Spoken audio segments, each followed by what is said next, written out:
Hello guys, you are watching the Information Hub. In this video, I am going to tell you how you can improve your English in the best and effective way. So, let's get start the video.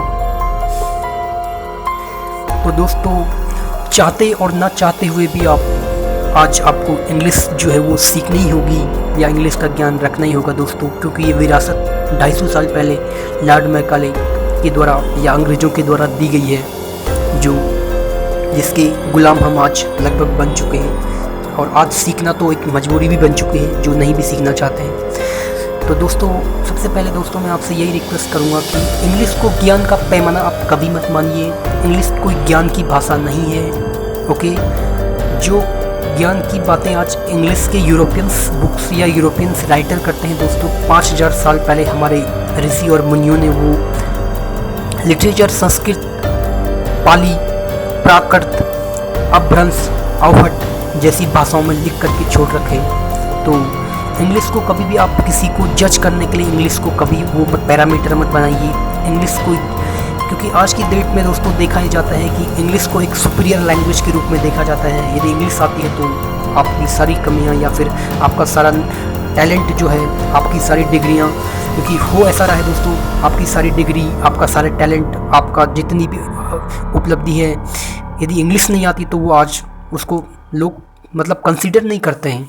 English को इतना ज़्यादा महत्व दिया जाता है। तो चाहे वो नॉर्थ इंडिया हो, चाहे साउथ इंडिया हो, चाहे फिर हमारे नॉर्थ ईस्ट का जोन हो, सभी जगह इंग्लिश जो है एक डोमिनेट लैंग्वेज के रूप में, हर कोई ऐसा कौन नहीं है जो इंग्लिश नहीं। यही कारण है दोस्तों, आज इंग्लिश जो शहरों में और गांव में भी private school, English medium school जो है वो फल फूल रहे हैं। उनका व्यापार जो है करोड़ों में बढ़ रहा है। हमारी जो लैंग्वेजेस है, हमारी जो भाषाएं हैं, संस्कृत, पाली, हिंदी और जो भी हमारी लोकल लैंग्वेजेस है वो सब पिछड़ती जा रही है। यदि कोई लोकल लैंग्वेज बोलता है, यदि कोई अपनी क्षेत्रीय भाषा बोलता है तो उसको एक लोअर कैटेगरी या फिर लोअर दर्जे का आदमी समझा जाता है, जो काफ़ी दुर्भाग्यपूर्ण स्थिति है। दोस्तों, यदि आप जर्मनी में जाएंगे तो दोस्तों आपको जर्मन आनी चाहिए। दोस्तों, यदि आप इटली में जाएंगे तो आपको इटालियन आनी चाहिए। यदि आप चाइना में जाएंगे तो आपको चाइनीज आनी चाहिए। स्पेन में जाना है आपको तो आपके पास स्पेनिश आनी चाहिए। हो तो दोस्तों आपको फ्रेंच आनी चाहिए। तो बट अपना देश ही ऐसा है दोस्तों, जहाँ आपको फिर इंग्लिश तो आपको आनी चाहिए। तो इंग्लिश को बेहतर करने के लिए या सुधारने के लिए हमारे पास आज कोई ऑप्शंस नहीं है। इंग्लिश को हम नेगलेक्ट नहीं कर सकते, अवॉइड नहीं कर सकते, क्योंकि दोस्तों इंग्लिश से ही आपके करियर के बहुत अच्छी अपॉर्चुनिटीज, अवसर खुलेंगे। इंग्लिश से आपकी पर्सनैलिटी कुछ बेहतर होती जाएगी। आपको प्राइवेट सेक्टर में जॉब करना है तो दोस्तों विदाउट इंग्लिश आप प्राइवेट सेक्टर में आप कितने अच्छे इंजीनियर हो या फिर कितने अच्छे कोर्स करके आप गए हो, इंग्लिश नहीं आती है तो दोस्तों आपकी जो योग्यता है वो आपके पास ही रह जाएगी, आपको जॉब में कंसिडर नहीं किया जाएगा। इसलिए इंग्लिश काफ़ी इंपॉर्टेंट है, जिसमें आपको काम करना चाहिए। मैं आपको यही रिकमेंड करूँगा, क्योंकि इसमें आप कुछ नहीं कर सकते हैं। बस हमारे पास एक ही ऑप्शन से हम अपनी इंग्लिश को बेहतर करें और सीखें। आपको कई लाइफ बेनिफिट्स और कई फ़ायदे भी होंगे दोस्तों इंग्लिश सीखने के, ऐसी बात नहीं है। तो बात करते हैं इंग्लिश को कैसे आप इम्प्रूव करें। चलो शुरू करते हैं दोस्तों। सबसे पहला स्टेप है दोस्तों इंग्लिश को बेहतर करने का, 3 पॉइंट है इसमें included: reading, writing and listening. Reading, writing and listening. दोस्तों रीडिंग क्या होती है? दोस्तों रीडिंग आप क्या करेंगे दोस्तों, यदि आप बिल्कुल बिगिनर हो, आपको काफ़ी पुअर आपकी इंग्लिश है, तो आपको मैं रिकमेंड करूँगा कि आप दोस्तों कॉमिक्स छोटी छोटी की जो किताबें आती हैं बच्चों की, या बेसिक्स बुक्स, स्टोरी की किताबें, छोटी छोटी स्टोरीज बुक इंग्लिश में, लव स्टोरीज पढ़ने से आपको दोस्तों ये फ़ायदा होगा, क्योंकि लव स्टोरीज होती है इंटरेस्टिंग, उनको पढ़ने में आपको इंटरेस्ट आएगा, जिनको पढ़ने में आप जल्दी बोर नहीं होंगे और आप इसको लंबे समय तक पढ़ पाएंगे। ओके, तो आपको ये छोटे बेसिक्स बुक्स, आपको छोटे छोटे बच्चों की प्राइमरी लेवल की या फिर हायर एजुकेशन 8th क्लास तक की, या फिर जो भी आपको बिल्कुल अपने से जहाँ आपका अपना लेवल के हिसाब से आप बुक्स बेसिक्स बुक्स को सेलेक्ट करिएगा। ठीक, ये आपको क्या करनी है दोस्तों, इस प्रकार की बुक्स रीडिंग करनी है। दूसरा वो आता है, पॉइंट आता है राइटिंग। जो भी आप दिन भर में करते हो दोस्तों, एक पेज आपको दिन में लिखना है। आपका 15 मिनट से 20 मिनट लगेगा ओनली। एक पेज आपको लिखना है, केवल इंग्लिश में लिखना है। जो भी आपने दिन भर किया हो, 20 मिनट आपको रिजर्व करना है। ओके, या तो फिर अपने बारे में कुछ भी लिखिए, लेकिन आपको लिखना है। ओके, दूसरा स्टेप दोस्तों लिसनिंग का, जहाँ तक जो सवाल है, आपको सुनना क्या है। रीडिंग में दोस्तों आप जैसे इंग्लिश का न्यूज़पेपर भी पढ़ सकते हैं डेली बेसिस पे। कोई आप न्यूज़पेपर लगवा लीजिएगा, वो पढ़ लीजिएगा, इससे बहुत ज़्यादा इंप्रूवमेंट आपके पास आएगा। इफेक्टिव इम्प्लीमेंटेशन, यदि आप न्यूज़पेपर को रीडिंग करेंगे तो दोस्तों सबसे बेस्ट वे है ये, बहुत अच्छे तरीके से, मतलब ये बहुत अच्छा परिणाम आपको देगा।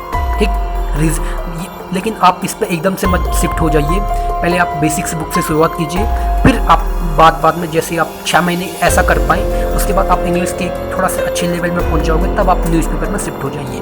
ठीक है, मैं बात कर रहा था दोस्तों लिसनिंग। सुनना क्या है दोस्तों, आप इंग्लिश, कई लोग बोलते हैं इंग्लिश के गाने सुन करके इंग्लिश, ऐसा बिल्कुल नहीं है। आप जैसे फिल्म देखते हैं, मूवीज़ देखते हैं, तो आप हॉलीवुड की मूवीज़ देख सकते हैं, या फिर हिंदी मूवीज़ आती है, उनमें भी इंग्लिश में जो कई बार आपका सबटाइटल करके इंग्लिश में उसको वो कर दिया जाता है, तो वो आप देखिए। वो भी समझ नहीं आती है तो कोई बात नहीं, आप डिबेट सुन सकते हैं दोस्तों। डिबेट आती है इंग्लिश के चैनल्स पे, डिबेट्स आती है, वो आप इंग्लिश की डिबेट्स आप 20 मिनट, कम से कम आधा घंटा तो उसको सुनने की कोशिश कीजिएगा। जितना आपको समझ आए कोई बात नहीं, लेकिन समझने की पूरी कोशिश कीजिएगा। ठीक, फिर आपको इसके अलावा आपको क्या करना चाहिए दोस्तों, एक रोड मैप बता रहा हूँ मैं आपको, जो आपको इफेक्टिव वे में आपको जो ये इंग्लिश को बेहतर करने का जो तरीका है, ये सफल हो पाएगा। सबसे पहले दोस्तों, अपना दिन का टाइम को रिजर्व करना है आपको। मतलब आप दिन में कितना टाइम इंग्लिश को दे सकते हो, 1.5 घंटा रिकमेंड करूँगा आपको। यदि नहीं तो 1 घंटा, नहीं तो 45 मिनट्स, नहीं तो 30 मिनट। दोस्तों यदि 30 मिनट भी नहीं कर सकते तो दोस्तों फिर तो आपसे नहीं हो पाएगा। मतलब इतना टाइम भी आपके पास नहीं है, तो फिर इंग्लिश को मतलब नहीं वो किया जा सकता है। 30 मिनट्स कम से कम आपको रोज़ अलॉट करने होंगे। वीक में आप कितना टाइम दे पाते हैं, हफ्ते में आप अपना टाइम अलॉट कीजिए, 5 दिन या 6 दिन, जितना आपके पास है अपने टाइम को। उस टाइम को बाउंड करके, जैसे आपने सपोज दैट 6 से 8 इवनिंग में आपने बना दिया शेड्यूल अपना, तो उसी टाइम पे रोज़ पढ़िए, कंसिस्टेंट रहिएगा। एक अपनी छोटी सी डायरी बनाइएगा, जिसमें आप डेली बेसिस पे वोकैब, नई जो वोकैब आपको न्यूज़पेपर में मिलते हैं, या फिर न्यूज़पेपर नहीं है तो रीडिंग में जो नए शब्द आपको मिलते हैं, जो भी वर्ड मिलते हैं, उनको लिखिए, और उसके 2 सिमिलर मतलब और उसका एक अपोजिट मतलब, और सामने हिंदी में आप उसको लिख दीजिएगा, और उसको दिन में 2-3 बार दोहराते रहिएगा, वो जिससे आपको रिमेंबर, आपको याद रहेगा। ओके गाइस, तो एक छोटी सी डायरी बनानी है वोकैब की, जिससे आपको वोकैब जो है वो याद रहे। ठीक, शेड्यूल फिक्स करना है, वीक में कितना, महीने में कितना टाइम आप अलॉट कर रहे हो। बट उससे इम्पोर्टेंट ये है दोस्तों, ये कंसिस्टेंट रूप से करना है। कंसिस्टेंसी बहुत ज़रूरी है, रेगुलरिटी बहुत ज़रूरी है, टाइम बाउंड में रहना बहुत ज़रूरी है। यदि आप सोचेंगे हाँ मैं कर लूँगा, तो फिर आप कभी नहीं करने वाले हो।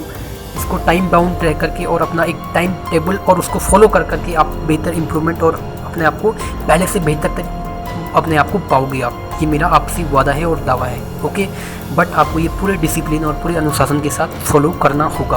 आपने दिन भर में जो भी पढ़ा है, थोड़ा सा आपको एक चीज़ ये भी करनी है, इंग्लिश को बेहतर करने के लिए दोस्तों, अपने आप को कॉन्फिडेंट रहना है, हेजिटेशन को ख़त्म करना है। ठीक है, हेजिटेशन मतलब कई बार क्या होते हैं, हम इंग्लिश को सीखने के लिए दोस्तों मैं आपसे बोलूँगा बेशरम बनो, बेशरम। आप दिन भर जो सीखते हैं उसको इंग्लिश में बोलने की कोशिश कीजिएगा, धीरे धीरे कुछ उल्टा सीधा जो भी बोलिए, बट डोंट मैटर, आप उस पर ध्यान मत दीजिए, खुद पे ध्यान दीजिएगा। फिर आप शीशे के सामने खड़े होकर के आप जैसे इंग्लिश में कुछ कन्वर्सेशन अकेले में कर सकते हैं। यदि आप लोगों के सामने हेजिटेट हो ही जाते हैं तो ये सबसे बेस्ट हुई, अपने बेस्ट दोस्त या कोई मित्र या आपके साथ में जो भी है उसके साथ 10 मिनट की कन्वर्सेशन, जो आपके मूड को भी अच्छी कर देगी, आपकी ओवरऑल हेल्थ को भी अच्छी करेगी ये, और इंग्लिश बोल करके आप उसमें पहले से बेहतर कॉन्फिडेंस लेवल आपका बढ़ेगा। ठीक, फिर दोस्तों ये सब कर लेने के बाद यदि आप कंसिस्टेंट और रेगुलरता रूप से आप करते हैं तो फिर आप न्यूज़पेपर में शिफ्ट हो जाइएगा। फिर आप अच्छी नोवेल पढ़ सकते हैं, इंग्लिश में बहुत अच्छी नोवेल्स आपको मिल जाएंगी, इंग्लिश में लिटरेचर बहुत अच्छा आपको मिल जाएगा। जो पॉइंट्स आपको मैंने बताए हैं दोस्तों, इनको मैं एक बार समराइज़ करना चाहूँगा आपको। सबसे पहले क्या करना है दोस्तों, रीडिंग में क्या करनी है, बिल्कुल बेसिक्स बुक्स। राइटिंग में आपको रोज़ 10 से 15 मिनट रोज़ लिखना है, रोज़ टाइम को फिक्स करते।